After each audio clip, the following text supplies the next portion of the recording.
మనం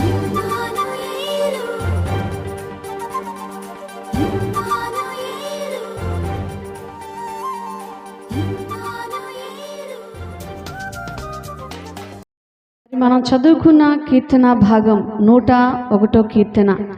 ఈ కీర్తనకు మనం పెట్టుకున్న పేరు ఏంటంటే, ఇది ఎటువంటిది అంటే నాయకులు, అంటే ఈ కీర్తనలో నాయకులు పాడే కీర్తన అని కూడా అంటారు. ఒక నాయకుడు, ఒక కుటుంబానికి యజమానుడు ఎవరంటే భర్త లేదా భార్య, లేదా ఒక సంఘానికి నాయకుడు ఎవరంటే దైవజనులు. మరి ఒక పిల్లలు చదువుకునే స్కూల్లో ఒక నాయకులు ఎవరు అంటే వారిని వారి జ్ఞానోదయంలోకి నడిపిస్తున్న వారు ఒక టీచర్లు. అలాగే ఎంతోమంది ఒక నాయకత్వంలో ఉన్నప్పుడు మరి దావీదు గారు కూడా ఒక నాయకుడిగా ఉండి పాడదగిన కీర్తనే ఈ కీర్తన.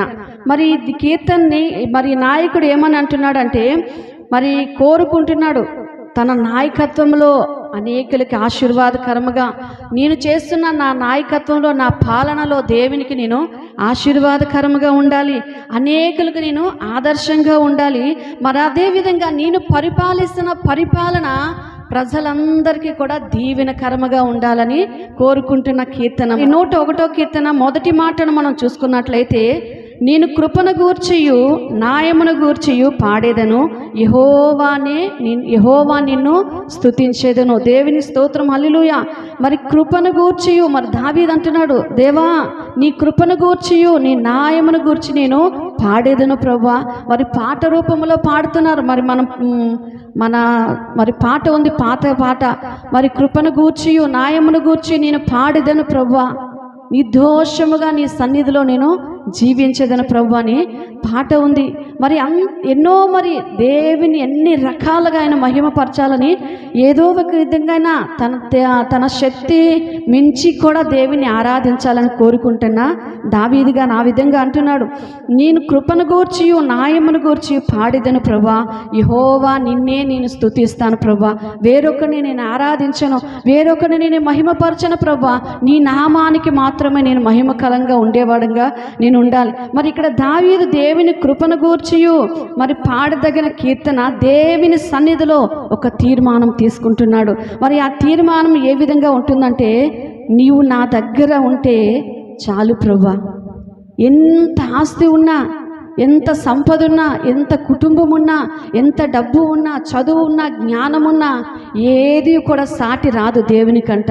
కానీ దావీదు ఒక రాజు స్థానంలో అన్నీ ఉన్నాయి, కానీ వాటన్నిటికంటే కూడా ఒక్కటి అడుగుతున్నాడు, దేవా నీవు నాతో ఉంటే చాలు ప్రభా, నా దగ్గరకు వస్తే నేను ఇలా అడుగుతున్నాడు దేవుని, నీవు నా దగ్గర ఉంటే చాలు ప్రభా. ఒక రాజు ఎవరినైనా ఒక ఇద్దరు వ్యక్తులు తీసుకొచ్చి ఆయన ఒక ఇద్దరు వ్యక్తుల్ని అడుగుతున్నాడు, కొంత బంగారమును కొంత వజ్రాలు డబ్బును తీసుకొచ్చి అడిగి ఇద్దరు వ్యక్తులను అడుగుతున్నాడు. మొదటి వ్యక్తిని అడిగినప్పుడు బంగారం తీసుకొని పోయి, నాకు బంగారం చాలయ్యా అని తీసుకొని వెళ్ళిపోయాడు. ఒక ఇద్దరు వ్యక్తుల్లో మొదటి వ్యక్తి బంగారం తీసుకొని వెళ్ళిపోయాడు, ఈ బంగారం ఉంటే చాలు నేను బ్రతికేస్తాను, ఈ బంగారం ఉంటే నేను నా కుటుంబము నా జీవిత కాలం అంతా బ్రతుకుతాను నాకు ఆశతో ఉన్నాడు. కానీ మరొక వ్యక్తి ఏమని అడుగుతున్నాడంటే, దేవా రాజా నాకు ఈ బంగారం వద్దు, డబ్బు వద్దు, ఏది వద్దు కానీ నీవు ఉంటే నాకు చాలు అని అడుగుతున్నాడు. ఆ పక్కవాడు అంటే, ఒరే పిచ్చివాడా, రాజు ఉంటే నీకేమొస్తుంది, బంగారము డబ్బు వజ్రాలు ఇవన్నీ ఉంటే మనం ఇంకా మంచి బతుకుతాం కదా, మంచి రాయల్గా ఉంటాం, మంచి ఆస్తిపరులుగా ఉంటాం కదా అని ఒక ఆశపడుతున్నాడు. కానీ అతను అంటున్నాడు, ఈ బంగారము ఈ డబ్బు ఈ వజ్రాలు కొంతకాలమే, కానీ రాజే నా ఇంటిలో నాతో పాటు ఉంటే రాజుకు కలిగిన సమస్తము నావే కదా అని ఒక తీర్మానం కలిగి అడుగుతున్నాడు. దేవుని స్తోత్రం, హల్లెలూయా. మరి ఈరోజు ఒక దావీదు కూడా అడుగుతున్నాడు, నీవు నా దగ్గరికి వస్తే చాలు ప్రభువా, నీవు నా దగ్గర ఉంటే చాలు ప్రభు అని మరి ప్రార్థన చేస్తున్నాడు మరి దావీదు గారు. మరి ప్రార్థన చేయడమే కాదు కానీ మరి 101 కీర్తన 2వ మాటను చూసుకున్నట్లయితే, నిర్దోష మార్గమును వివేకముతో ప్రవర్తించేదను, నీవెప్పుడు నా యొద్దకు వచ్చేదువు. మరి అక్కడ క్వశ్చన్ మార్క్ వేశారు. మరి 2వ మాటలో మనం చూసుకున్నట్లయితే క్వశ్చన్ మార్కు, నీ నిర్దోష మార్గములో వివేకముతో ప్రవర్తించేదను, నీవు ఎప్పుడు నా యొద్దకు వచ్చేదవు. ఎప్పుడు దేవుడు మన యొద్దకు వస్తాడు? మనం చక్కగా సినిమాలు చూసుకుంటూ మరి దేవుని మందిరానికి వెళ్ళవలసిన సమయానికి వెళ్ళకంట, దేవుని సన్నిధిలో ఆనందించకంట, దేవునితో సహవాసము చేయకంట, మన ఇష్టానుసారముగా ఉన్నప్పుడు దేవుడు మన దగ్గరికి వస్తాడండి? దేవుడు ఆ రీతిగా ఎవ్వరి దగ్గరికి రాడు. కానీ దావీదు అడుగుతున్నాడు, తనలో ఉన్న ప్రతీది దేవుని దగ్గర వదులుకొని విడిచిపెట్టుకొని నిర్దోష మార్గములో వివేకము కలిగి నేను ప్రవర్తిస్తాను ప్రభువా. ఏ పాపము వైనను, ఏ బలహీనతల వైపు నేను నా మనస్సు కానీ, నా తలంపులు కానీ, నా ఆలోచనలకు కానీ నేను స్థావ ఇవ్వను. నేను నీతోనే నిర్దోష మార్గముతో వివేకముగా ప్రవర్తించదను ప్రభువా. నీవెప్పుడు నా యొద్దకు వస్తావు ప్రభువా అని దావీదు గారు దేవుని బ్రతిమలాడుతున్నాడు, ప్రాధేయపడుతున్నాడు. ప్రజలున్నారు, భార్య ఉంది, పిల్లలు ఉన్నారు, అంత ఆస్తి ఉంది, ఎన్ని ఉన్నా ఆయనకు అవేవి కూడా సంతోషము కలిగించలేదు, అవేవి కూడా ఆయనకు ఆనందము కలిగించలేదు. కానీ దేవుడు నీవు నా యొద్ద వస్తే, నా యొద్దకు నీవు వస్తే చాలు ప్రభువా, నాకు సంతోషము కలుగుతుంది, నెమ్మది కలుగుతుంది, సమాధానము కలుగుతుంది, సమస్తమును కూడా నీవు నాకు ఇవ్వగల దేవుడివి అని చెప్పి మరి మాట్లాడుతూ మరి అదే మాటను మనం చూసుకుంటున్నట్టయితే, నా ఇంటి యథార్థ హృదయముతో నడుచుకుందును. తన ఇంటిలో యథార్థ హృదయంతో నడుచుకుంటాడంట. యథార్థ హృదయము అంటే ఏంటి అంటే, దేవుని యందు ఏ బలహీనత, ఏ పాపమో దేని వైపు కూడా మన మనస్సు పెట్టక, మన ఇంటిలో ఈ దేహం, ఇది మందిరమే, ఈ ఇంటిలో దేవుడు ఉంటాడు, కానీ నీ దేహం అనే ఇంటిలో కూడా యేసయ్య ఉండాలి, నీ హృదయములో యేసయ్య ఉండాలి. తర్వాత నీవు నివసిస్తున్న తాత్కాలికమైన ఈ భూలోకములో నీవు నివసించినంత వరకు ఒక ఇల్లు అనేది మనకు ఉంటుంది, కాబట్టి ఆ ఇంటిలో కూడా యేసయ్య ఉండాలి. ఆ ఇంటిలో యేసయ్య ఉన్నప్పుడు దేవుని ఆశీర్వాదం ఉంటుంది, దేవుని కృప ఉంటుంది, దేవుని కాపుదల ఉంటుంది. మరి దేవుడు నీ యొద్ద యథార్థ హృదయముతో నువ్వు ఎప్పుడైతే దేవుని నీ ఇంటిలోకి ఆహ్వానిస్తున్నావో, ఎప్పుడైతే యథార్థంగా దేవుని సన్నిధిలో నివసిస్తున్నావో, అప్పుడు దేవుడు నీ ఇంటిలోకి వచ్చినప్పుడు, దేవుడు తమ ఇంటిలో ఆహ్వానించిన ఇద్దరు వ్యక్తుల కోసం మనం తెలుసుకుందామండి. మరి ఆ ఇద్దరు వ్యక్తులు వారి జీవితంలో జరిగిన కొన్ని సంఘటనలు. మరి జక్కయ్య ఎవరండి? ఈయన జక్కయ్య. ఈయన ఒక భయంకరమైన పాపి అయిన మనుషుడు. ఎటువంటి వాడండి? మంచి పరిశుద్ధమైన వాడు కాదు, లేకపోతే దేవునికి విలువైన వాడు, దేవునికి దగ్గరగా ఉన్నవాడు కాదు. ఒక పాపి స్థానములో ఉన్న ఒక మనుషుడు, సుంకపు గుత్తాదారుడు అని కూడా ఈయనని అంటే భయంకరమైన వడ్డీ వ్యాపారస్తుడు. చాలామంది 100కి 10 రూపాయలు వడ్డీ, 100కు 100 రూపాయలు తీసుకునే వాళ్ళు కూడా ఉన్నారు. భయంకరమైన వడ్డీ వ్యాపారస్తుల్లో ఈయన పునాది వేయబడిన వాడు. ఎవరి దగ్గరైనా దోచుకోవడమే కానీ ఇచ్చే మనస్తత్వం గలవాడు కాదు. ఎంతైనా వారిని జలగ చూడండి ఏ విధంగా రక్తమును పట్టి పీడిస్తుంటుంది, పట్టుకొని రక్తం తాగినంత వరకు వదలదు. అంతగా వారి దగ్గర నుంచి రావాల్సిన తనదంతా పొందుకునేంత వరకు ఎంత బాధ పెట్టినా ఏ విధంగా వారి ధనమును ఈయన పొందుకోవాలి. అటువంటి వ్యక్తి ఒక అధికారిగా ఉన్నాడు. మరి బలమైన మోసము చేసేవాడు. 100 ఇస్తే పక్కన ఏం చేసేవాడు, మరొక 0 పెట్టి 1000 అని చెప్పే అటువంటి మనస్తత్వం గలవాడు. ఇతరులు మోసము చేయడమే కానీ ఇతరుల కొరకు మేలుకరంగా ఉన్న వ్యక్తి ఈయన కాదు. కానీ అటువంటి చేయుచున్నవాడు మరి ఎప్పుడైతే యేసును చూచాడో తన జీవితమును మార్చుకున్నాడు. దేవుని స్తోత్రం, హల్లెలూయా. ఎవరిని చూసి మార్చుకున్నాడండి? తన ధనమును చూసి మార్చుకోలేదు, తన సంపదను బట్టి, తన పేరును బట్టి మార్చుకోలేదు. కానీ మరి యేసయ్య మరి ఆ ప్రాంతంలో దేవుని మాటలు అందిస్తున్నప్పుడు, మరి ప్రజలందరూ కూడా మరి ఆ ప్రాంతమునకు వస్తారని చెప్తున్నప్పుడు ఈయనకు ఒక ఆశ కలిగింది. ఒక ఆశ కలిగి నేను కూడా యేసయ్యను చూడాలని పొట్టివాడు గనక ఏం చేశారంటే మేడు చెట్టు ఎక్కి యేసయ్యను చూడాలి. ఇంత జన సమూహంలో నేను ఒకవేళ నన్ను తొక్కుతారేమో, నన్ను ఇంకా ఏదైనా కనిపించడు కదా అని మేడు చెట్టు ఎక్కి యేసయ్యను చూడాలని వెళ్ళి ఉన్నాడు. మరి ఇంతమంది జన సమూహంతో ఉన్నారు, కానీ వీరందరికంటే యేసయ్యను చూడాలని ఒక ఆశ తనను నడిపించింది. ఆ ఆశ ఏ విధంగా అంటే దేవుని దగ్గరికి వెళ్ళడానికి ఇష్టపడ్డాడు. మరి లూకా సువార్త 19వ అధ్యాయము 5 నుంచి 9 వరకు మనం చూసుకున్నట్లయితే,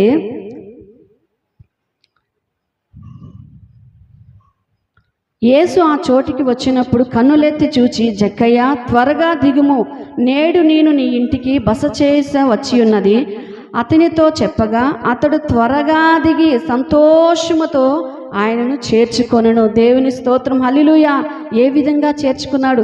ఎప్పుడైతే జక్కయ్య త్వరగా దిగుము అన్నప్పుడు తన పాప జీవితమును విడిచిపెట్టేశాడు, తన మోసకరమైన జీవితమును విడిచిపెట్టేశాడు.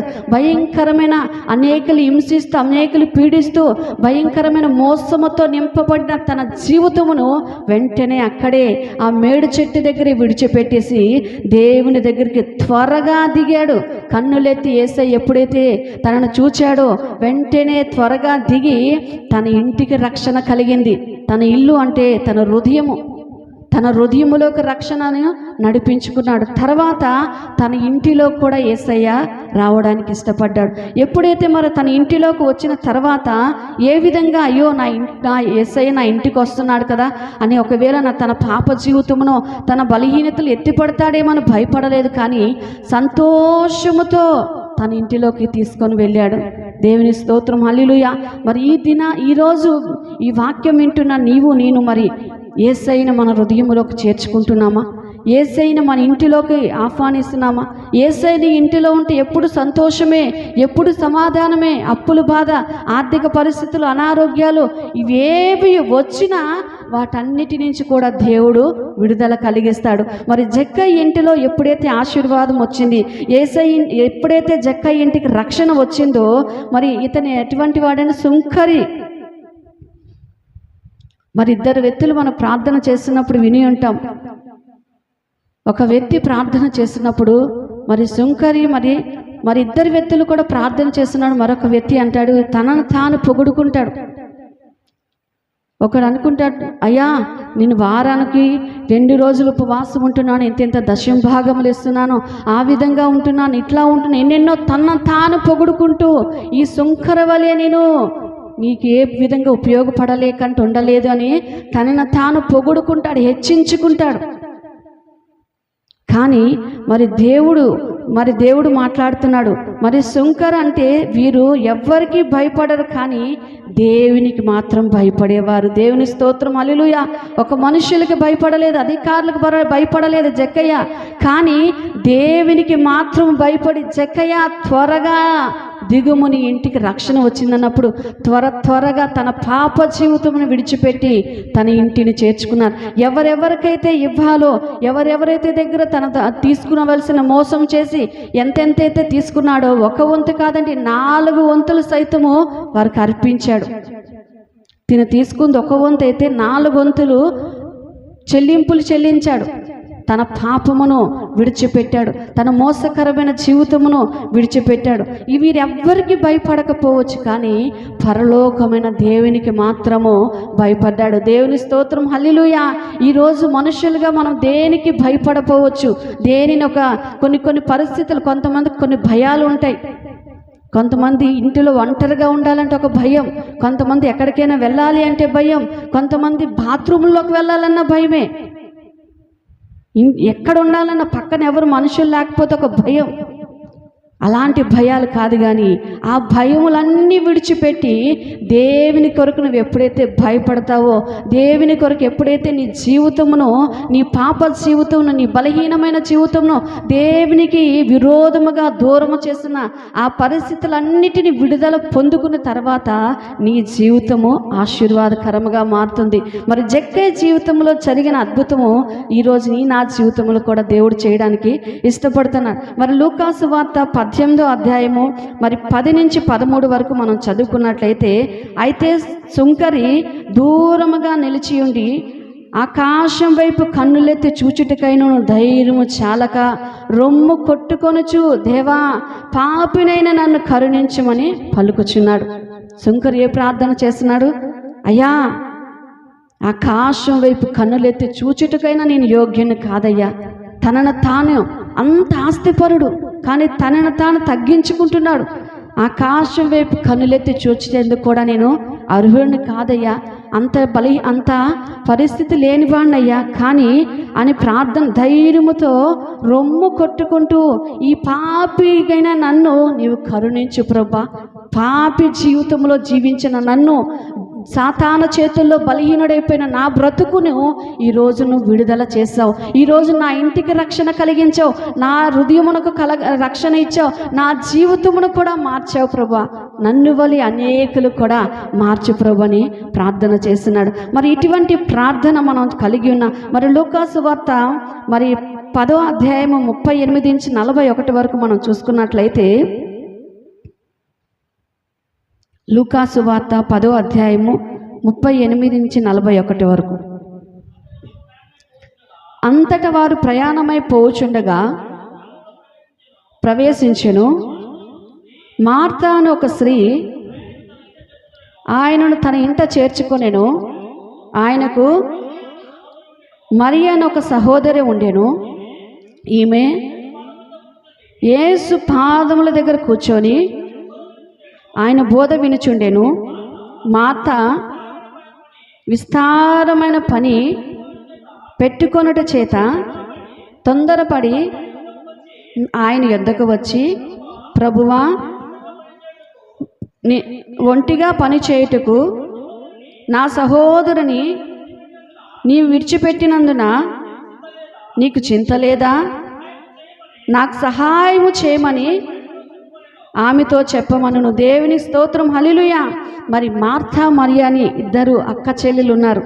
ఇద్దరు అక్క చెల్లెల్లో మరి దేవుడు యేసయ్య కూడా మరి మార్త ఏం చేస్తుందంటే, మార్తా మరియలు యేసయ్య మరి వారున్న ప్రాంతమునకు వచ్చినప్పుడు యేసయ్యని వారి ఇంటిలో కూడా పిలుచుకొని ఉన్నారు. అయ్యా, మా ఇంటి దగ్గర భోజనం చేదువయ్యా, మా ఇంటి దగ్గర కొంతసేపు మాతో పాటు ఉండి మా కొరకు ప్రార్థన చేదువయ్యా అని యేసయ్యని వారి ఇంటిలోకి పిలుచుకున్నారు.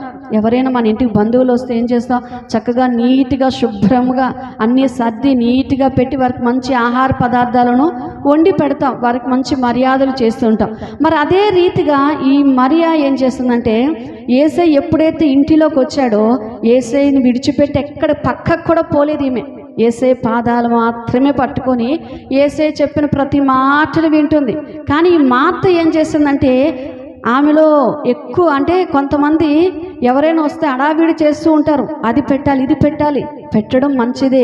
కానీ వారిని ఏ ఉద్దేశంతో మనం పిలుచుకున్నామో ఆ ఉద్దేశమును కూడా మనం నెరవేర్చే వారంగా ఉండాలి. వారి ఉద్దేశం ఏంటి? యేసయ్య మా ఇంటిలోకి రావాలి, భోజనం పెట్టాలి, మా కొరకు ప్రార్థన చేయాలి అని. కానీ ఈ మార్త ఏం చేస్తుందంటే, విస్తారమైన పనులు, యేసయ్యకి ఏవైనా వండి పెట్టాలి, ఏదైనా చేయాలని, ఎన్నో రకాల చేయాలి వంటలు అని చెప్పి పని పెట్టుకొని ఆ పని దగ్గరే ఉంది. కానీ యేసయ్య మాటలు వినలేకపోతుంది. మరి దేవుడి దగ్గరకు వచ్చి అంటుంది, అయ్యా, నీ దగ్గరే కూర్చోబెట్టి ఉన్నావే నా చెల్లిని, నా దగ్గరికి వచ్చి కొంత సహాయం చేయమని పంపవయ్యా, నీకు చింత లేదా అని దేవుణ్ణి అడుగుతుంది. మనం విస్తారమైన మన పనులు పెట్టుకొని దేవుణ్ణి అడగడం ఏంటండి? ఏదైనా మనము దేవుడు చెప్పిన మార్గములో వెళ్ళినప్పుడు, దేవుడు చెప్పిన విధముగా మనం జీవించినప్పుడు ఏ పరిస్థితి మనకి రాకుండా దేవుడు తప్పిస్తూనే ఉంటాడు. కానీ నా ఇష్టానుసారంగా నాకు నచ్చిన విధంగా నేను జీవించాలి అన్నప్పుడు కొన్ని బాధలు పడవాలి, కొన్ని నిందలు అనుభవించాలి, కొన్ని శ్రమలు కూడా భరించక తప్పదు. మరి ఈ విస్తారమైన పనులు పెట్టుకొని యేసయ్యపై నింద వేస్తుంది. మనము కూడా దేవుడు చెప్పినట్టుగా వినకంట మనకు నచ్చిన విధముగా జీవిస్తున్నప్పుడు, ఆ శ్రమలు వచ్చినప్పుడు దేవుడు ఉంటే నాకు ఈ శ్రమ వస్తుందా, దేవుడు నన్ను చూడలేదు, దేవుడు నన్ను ఈ విధంగా నన్ను కనికరించలేదు కనుక నాకు ఈ శ్రమ, ఈ బాధ అని దేవుడిపైనే నిందలు వేస్తున్నాం. ఈమె కూడా అదే విధంగా. కానీ మరియ మాత్రము ఉత్తమమైన దాన్ని ఎన్నుకుంది. ఉత్తమమైనది ఏదండి? ప్రార్థనే. మనకి ప్రార్థన చేస్తే నీ పరిస్థితి మారుతుంది, ప్రార్థన చేస్తే నీ స్థితి మారుతుంది, ప్రార్థన చేస్తే నీకేవి కావాలో అన్నీ కూడా నీ కాళ్ళ దగ్గరికి నడిపించుకొని వస్తాడు దేవుడు. ఈ మరియ అలాగే చేసింది. దేవుని పాదాలు పట్టుకుంటే నాకు చాలు, సమస్తము నాకు దేవుడు ఇస్తాడు. ఈ వంటలు చేసుకుంటూ, ఈ పనులు చేసుకుంటూ, లేకపోతే విస్తారమైన పనులతోనో విస్తారమైన ఆలోచనలతోనో ఏవేవో పనులు చేస్తే నేను దేవునికి ఇవ్వవలసిన సమయాన్ని నేను దేవునికి ఇవ్వకపోతే ఏమి నష్టపోతుందో కూడా ఆమె తెలుసుకుంది. కనుకనే మరియ దేవుని పాదాల దగ్గరే పట్టుకుని దేవుని పాదాలనే స్తుతిస్తుంది. దేవుని పాదాల దగ్గర ఉండే ఆయన చెప్పిన బోధ అంతా కూడా విని తన జీవితమును మార్చుకుంది. దేవుని స్తోత్రం, హల్లెలూయా. ఈరోజు యేసయ్య తన ఇంటిలోకి వచ్చాడు, తన హృదయంలోకి వచ్చాడు గనుకనే వారు అనేకమైన ఆశీర్వాదములకు ఉండగలుగుతున్నారు. మరి 101వ కీర్తన 3-7 మన మాటలు చదువుకున్నట్లయితే, నా కన్నుల ఎదుట నేను ఏ దుష్కార్యములను ఉంచుకొనను, భక్తి మార్గమును తొలగి వారి క్రియలను నాకు అసహ్యములు, అవి నాకు అంటనీయకము. మూర్ఖ చిత్తుడు నా యొద్ద నుండి తొలగిపోవాలని నేను అంగీకరించుచున్నాను. దేవుని స్తోత్రం, హల్లెలూయా. దావీదు ఒకటే ప్రార్థన చేస్తున్నాడు, దేవా నా కన్నుల ఎదుట ఏ దుష్కార్యములు, నీకు విరోధమైన ఏ పనులైనను, నీకు ఆయాసకరమించే పరిస్థితులైనను నా కన్నుల ఎదుటను. మొదట తన కన్నులు పరిశుద్ధపరచుకుంటున్నాడు, తన మనస్సును పరిశుద్ధపరచుకుంటున్నాడు, తన తలంపులు పరిశుద్ధపరచుకుంటున్నాడు, తన అవయవాలను పరిశుద్ధపరచుకుంటున్నాడు. ఈరోజు మనము చక్కగా మరి బయటకు వెళుతున్నప్పుడు ఏమైనా సినిమా వాల్ పోస్టులు చూస్తే చక్కగా వాళ్ళు అలా చూసుకుంటూ వెళ్ళిపోతారు, ముందు ఏముందో కూడా చూసుకోరు. ఎవరైనా మంచి బట్టలు వేసుకొని వస్తే అక్కడ ఏం జరుగుతుందో చూడరు. వారు అదే ఈ లోకంలో ఉన్న కొన్ని వాటి వైపు చూసి మైమరిచిపోతూ ఉంటారు. కానీ దావీదు అడుగుతున్నాడు, నా కన్నుల ఎదుట ఏ దుష్కార్యములు ఉంచుకొనను, నీ భక్తి మార్గమును తొలగి వారి క్రియలను నాకు అసహ్యము కలుగుచున్నవి. నేను భక్తి మార్గంలోనే ఉండాలి, నేను ఇతరులకి భక్తిహీనుడుగా నేను ఉండకూడదు ప్రభు అని దేవుని ఎదుట అడుగుతున్నాడు. అటువంటి వాడిగా నీవు జీవించాలి, అటువంటి పరిస్థితి కలిగి ఉండాలని మరి దావీదు ఆశపడినట్లుగా మరి 101వ కీర్తన మరి ఇందులో కలిగిన కొన్ని మాటలు మనం మరి మన జీవితంలో జరిగిన వారి జీవితంలో జరిగిన ఇద్దరు సంఘటనలు కూడా మనం తెలియజేయబడ్డాం. ఈరోజు నీ ఇంటిలో యేసయ్య ఉంటున్నాడా? నీ హృదయం అనే ఇంటిలో, నీవు నివసిస్తున్న ఇంటిలో, మరి మన ఇంట్లలో మరి కుటుంబ ప్రార్థన జరుగుతుందా? సాయంకాలం అవగానే చక్కగా సీరియల్ చూసుకుంటాం, చక్కగా మరి మంచి మంచి సినిమా పాటలు పెట్టుకొని పిల్లలు ఇష్టానుసారంగా సెల్ ఫోన్లు ఇచ్చుకుంటూ చేస్తున్నామే. కానీ దేవుడు నీ ఇంటిలో సునాదములు కలిగిన పాటలు వినబడుతున్నాయా? దేవుడు నీ ఇంటిలో ఉన్నప్పుడు అనేకమైన ఆశీర్వాదాలు నువ్వు అడగకపోయినా వచ్చి ఇచ్చేవారుగా వస్తారు. దేవుడు ఆశీర్వదిస్తుంటే ఆపుచేవారు ఎవరు ఉండరండి. మనం మన సంపాదన ఎంత సంపాదించినా బూడిదలో పోసిన పన్నీరుతో సమానమవుతుంది దేవుడి ఆశీర్వాదం లేకపోతే.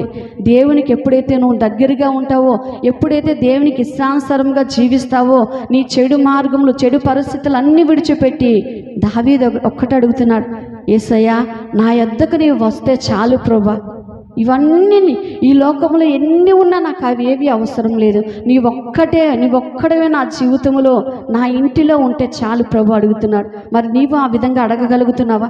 దావీదు అడిగినట్టుగా నీవు ఎప్పుడైతే అడిగి నీ ఇంటిలోకి యేసయ్యను ఆహ్వానిస్తావో నీ జీవితం మారుతుంది, నీ పరిస్థితి మారుతుంది. నీ ఏ పరిస్థితులున్నా, మాట వినలేని పిల్లల జీవితములైనా, మాట వినలేని నీ భర్త అయినా, నీ భార్య అయినా, నీ పిల్లలైనా, నీ ఇంటిలో పరిస్థితులన్నీ మార్చబడాలి, నువ్వు అనేకులకు ఆశీర్వాదకరంగా ఉండాలి అంటే యేసయ్య మొదటగా నీ ఇంటిలోకి రావాలి. జక్కయ్య ఇంటిలోకి వచ్చాడు కనుకే జక్కయ్య జీవితం మారింది.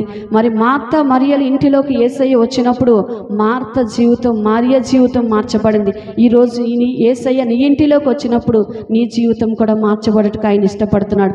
అట్టి కృప ఆశీర్వాదం దేవుడు మనందరికీ అనుగ్రహించును గాక. ఆమేన్.